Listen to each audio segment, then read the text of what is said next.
Esto ya dice también, en cada cita y el tipo dice que... Eso de JJ no, porque yo me he sentado ahí más de una vez y la mesa siempre ya está hecha. No sé más que cambiar de camareros porque es un cabrón.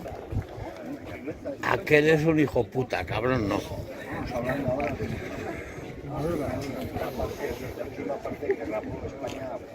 ¿Llamas a Connie o no vas a Connie? Sí, no.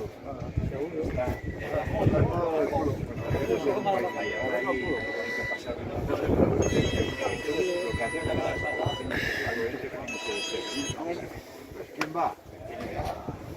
¿Con la cara o...? Joder. Hazle una foto, pone... Al perro, ¿qué?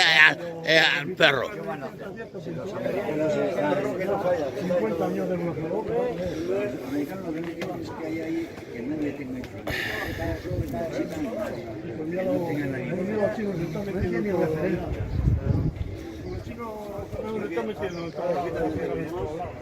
Yo tengo un cliente que me han dejado entrar en un barco. Yo estoy en África, la política los chinos. Yo tengo